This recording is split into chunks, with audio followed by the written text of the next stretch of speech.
Bueno, pues buenos días. La sesión de hoy va sobre ecografía, mitos y realidades. Ya sabéis que la ecografía es una de las grandes fortalezas de este servicio. Hace poco un número monográfico de medicina clínica, participaban 7 compañeros del servicio hablando de ecografía clínica de enfermedades infecciosas, y la va a presentar el hiperactivo Yale Tung, que es uno de los motores de la ecografía en el servicio y también de la inteligencia artificial, como ya veo por la primera diapositiva. Adelante, Yale. Bueno, muchísimas gracias. Lo primero que quería comentaros es que se me ha pedido que sea provocador y voy a intentarlo, pero empezando con un spoiler, y es que tengo todos los conflictos de interés del mundo en esta presentación. Todos son opiniones personales, pueden ser más compartidas, menos compartidas, pero voy a intentar transmitir mi filosofía de lo que considero que es esta herramienta de innovación asistencial. Para empezar, tenemos que remitirnos al término Point of Care Ultrasound. Podemos conocerlo como ecografía clínica, no muy aceptado por especialidades dedicadas especialmente a imagen, y yo totalmente de acuerdo, porque todos somos clínicos al final. Pero sí hay algo que hay que destacar en el término inglés, que es en el punto de atención, y ahí es donde me voy a centrar. Desde hace 200 años que no tenemos un avance asistencial en la exploración física, y ha venido con la innovación de los ecógrafos cada vez más pequeños, miniaturizados y con mejor calidad de imagen, a suponer un avance que lleva tan solo 30 años entre nosotros, aunque está costando más de difundir. Para ello, para mostrar cuál puede ser el potencial de esta herramienta, vamos a remitirnos a cualquier día de guardia en la cual tenemos este paciente que nos avisa la enfermera de que le ve con mala cara, y en ese momento, a las 3 de la mañana, porque estas cosas no suelen pasar a las 3 de la tarde después del café, pues vemos que el paciente tiene una serie de constantes que nos llama poderosamente la atención, y si tratamos en ese momento de hacer una anamnesis en el paciente, pues nos encontraremos que ya si nos responde a algo, pues ya nos podemos dar con un canto en los dientes. Y es que este paciente que tenemos hospitalizado puede haber tenido un infarto por factores de riesgo vascular que tiene, puede haber tenido un TEP como segunda causa de mortalidad intrahospitalaria, puede estar taponado, anticoagulado, antiagregado, como los tenemos a muchos de nuestros pacientes, o puede estar teniendo un cuadro hemorrágico o séptico. En ese momento nos planteamos qué tratamiento instauramos. Pues antes de tomar decisiones que nos puede llevar a malos outcomes, dependiendo de cuál sea la causa, sacamos el ecógrafo, echamos un vistazo, y aquí se aplica la ley de la gravedad. Cuanto más grave esté mi paciente, patrones más sencillos vamos a encontrar, con menor curva de aprendizaje va a precisar para poder ver que el primer caso, aunque no seamos ecografistas expertos, podemos ver cómo el corazón, el izquierdo, está dilatado y apenas contrae.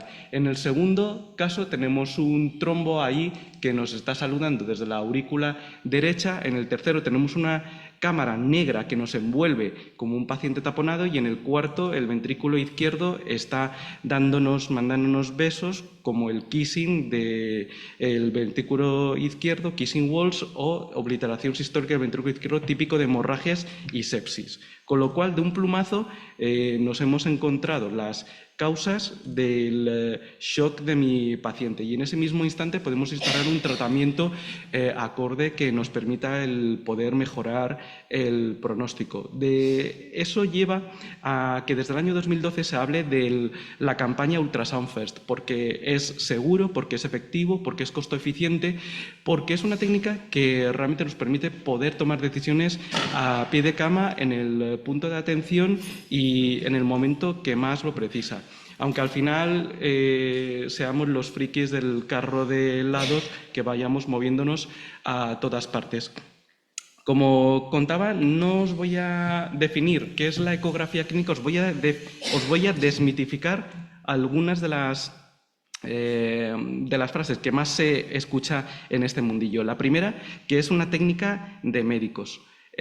Pues esta es la orla de Carolina de la Facultad de Medicina de Carolina del Sur del año 2013, Esta es la del 2014. Richard Hoffman, decano en ese momento, empieza a instaurar la ecografía como una técnica para aprender fisiología, fisiopatología, anatomía y cada una de las especialidades. Tanto es así que vemos la curva de PubMed de ecografía en educación médica y vemos que es que no ha parado de crecer exponencialmente en los últimos, sobre todo, 5 años. Nosotros aquí en el servicio tenemos un programa de formación de estudiantes junto con Angus desde la T5 en la que hemos formado a unos 40 estudiantes de medicina este año, que el año que viene nos servirá como punta de lanza para formar a toda una promoción. Con lo cual, esto es una nueva forma de entender la formación en medicina, no solo médicos, sino también enfermería, fisioterapia, prácticamente cualquier rama del ámbito sanitario tiene algún contacto con la ecografía. El segundo mito, que la ecografía se practica a pie de cama, pues está dentro de la propia definición, ¿no? A pie de cama, ecografía a pie de cama, en el punto de atención. Esa definición probablemente la NASA no estaría del todo de acuerdo. Ya en el año 2009 tiene un programa de ecografía avanzada en microgravedad y uno pues no le extraña porque ni placas de toras hay en el espacio, pero un equipo de ultrasonidos que lo conectas vía satélite y puedes hacer ecografía que, lejos de ser una parafernalia, puedes diagnosticar hasta 209 enfermedades diferentes en astronautas, nos permite hacer una ecografía articular, cardíaca, torácica, neurológica, etc. Hemos dado un paso más y desde el propio hospital hay una iniciativa desde el Servicio de Radiología en el que, en colaboración con GMV y la Agencia Espacial Europea, desde el año pasado se trabaja en un algoritmo independiente para poder diagnosticar en el espacio, ya que en la Estación Espacial Internacional uno puede mandar imágenes y recibir un feedback inmediato, pero cuando mandemos tripulaciones a Marte, uno no puede trabajar con imágenes que tardan media hora en llegar y menos con un vídeo. Pero volvamos a la Tierra, porque esto del espacio nos pilla un poco lejos. La primera causa de mortalidad en tribus inuit de esquimales sigue siendo la mortalidad infantil, es dar a luz.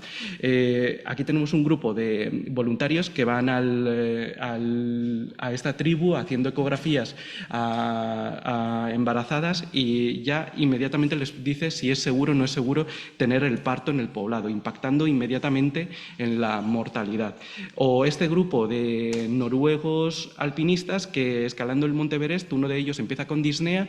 ¿Y qué técnica de imagen tenemos en el monte base? Pues un ecógrafo que lo conectas vía satélite con un experto al otro lado que va guiándote para hacer la ecografía pulmonar, ve que hay una patología intersticial de la subida por la montaña y te dice no continúes, baja porque no vas a poder con la tasca. Y en eventos deportivos cada vez es más frecuente encontrar un fisioterapeuta o un médico que va con un ecógrafo, y en estos Juegos Olímpicos del año 2010 esta atleta americana tuvo un accidente en el entrenamiento, se le recomendó que reposase, se le hizo una ecografía en ese momento por el equipo de allí, revisado por expertos, se vio que no era una lesión de gravedad y 3 días más tarde, pudiendo seguir compitiendo, en lugar de volver a casa, pues ganó la medalla de oro, con lo cual impacto directo también en eventos deportivos, una herramienta imprescindible. Y en extrahospitalaria, si tenemos un preaviso de un precipitado en Guadarrama, pues va el helicóptero y por el camino ya va haciéndole un FAS para ver si tiene líquido libre, un hemoperitoneo, inmediatamente prepara al hospital para recibir al paciente con los concentrados, con el quirófano, todo preparado. ¿Cómo ecografiar en un centro de refugiados, en un campo de refugiados? Pues muy complicado hacer placas a todos, y anamnesis ya ni te digo. Entonces, técnica de elección para hacer cribados, haz una ecografía dirigida y selecciona a aquellos que ameritan algo más de atención. Y esto es tan sencillo que incluso el propio paciente durante la pandemia se podía hacer ecografías pulmonares en casa, mandando esa información al médico que le mandaba, en el caso de tener afectación pulmonar, le mandaba al hospital. Esto sigue avanzando y ya no son equipos que caben en el bolsillo, incluso ahora son adhesivos que te permiten hacer un holter cardíaco de 24 horas o incluso una monitorización, cribados de mama, oncológicos, con lo cual ya vivimos en un mundo interconectado en la que ya hay que pensar fuera de la caja, porque la conectividad nos permite el llegar mucho más allá. Con lo cual la ecografía no solo se practica a pie de cama. Pero es que esto de la ecografía nos quita mucho tiempo, ¿no? Lo que siempre escuchamos. Ir a por el ecógrafo, tener que hacer la ecografía, pues casi que me fío de mi exploración física, de las pruebas que he solicitado y me lo permite la situación del paciente.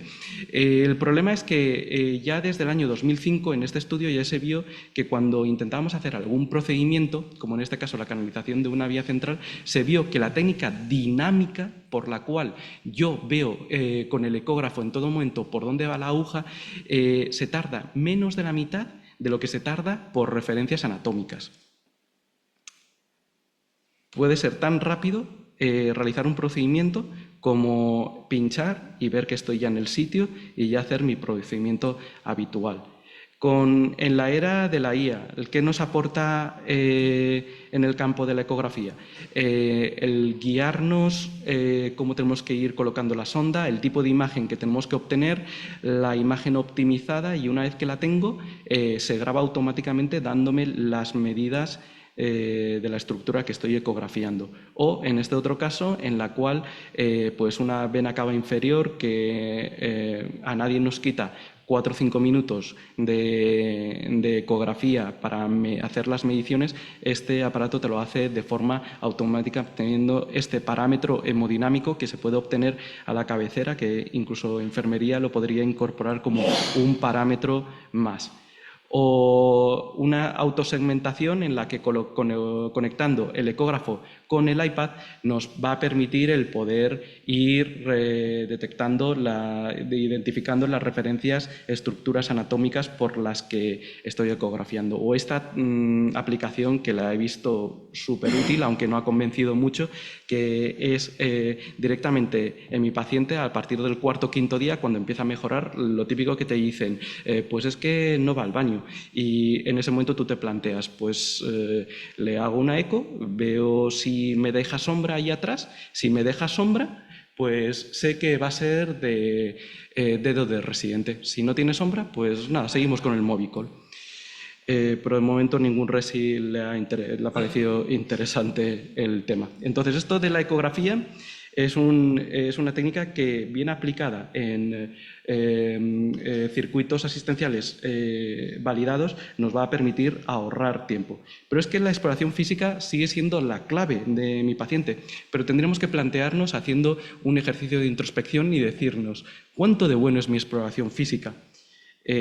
Hombre, si somos como Rachel McAdams, en la que cogemos a Strange y percutiendo en el pecho, va y resulta que diagnosticamos de un taponamiento y luego con una aguja de 20 centímetros le hacemos una pericardiocentesis a ciegas con el ecógrafo allá al lado, pues hombre, os digo ya que no hace falta que aprendáis a usar el ecógrafo.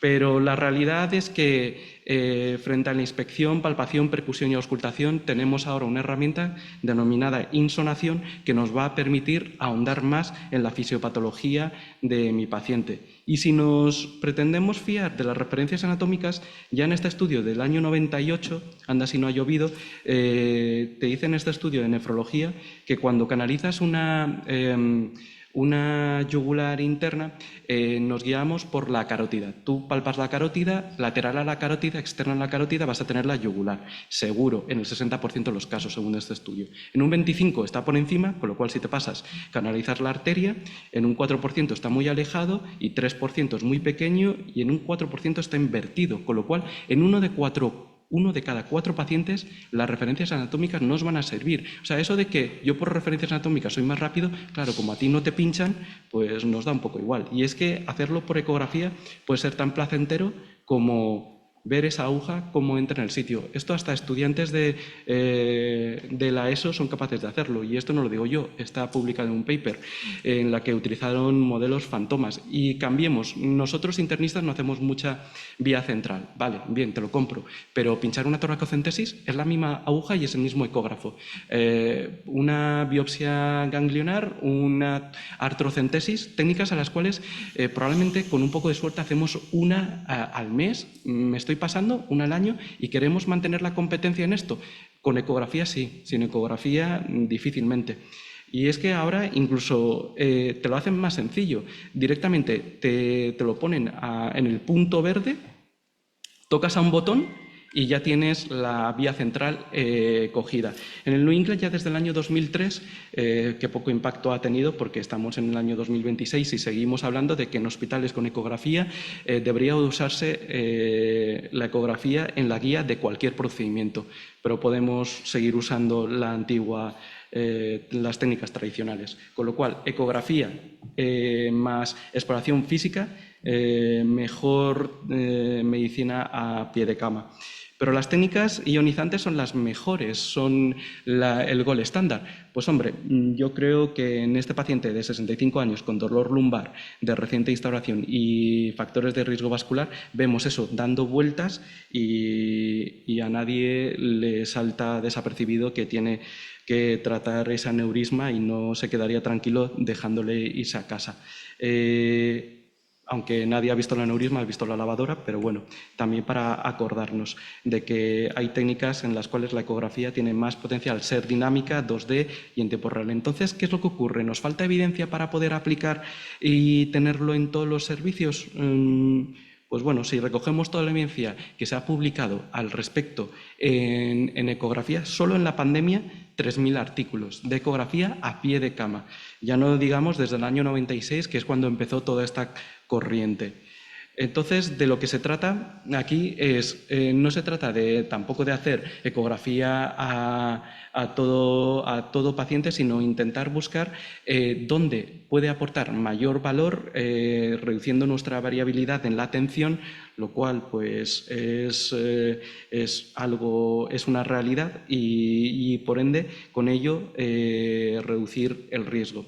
Las mayores limitaciones a la hora de aplicar esta ecografía es que no tengamos un propósito clínico adecuado. No nos hemos formulado una pregunta clínica adecuada a la que responder, con lo cual lo que nos encontremos tampoco sabremos interpretar o sobreinterpretar de ventanas subóptimas. Yo tengo una mala ventana y si ni el radiólogo se atrevería a dar una conclusión, nosotros nos lanzamos a la piscina.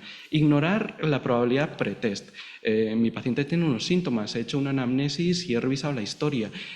Aprovechemos toda esa información para incorporar esta ecografía que estoy viendo para obtener una conclusión más acertada de lo que le está ocurriendo y monitorizar cómo responde al tratamiento que le estoy dando sin demorar un tratamiento definitivo.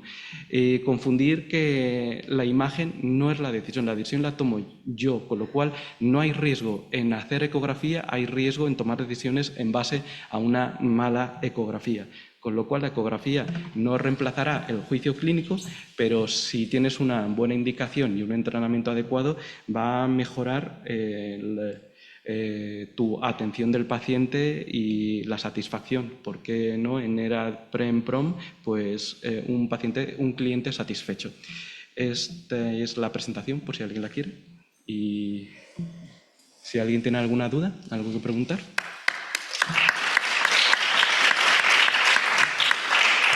Pues muchas gracias.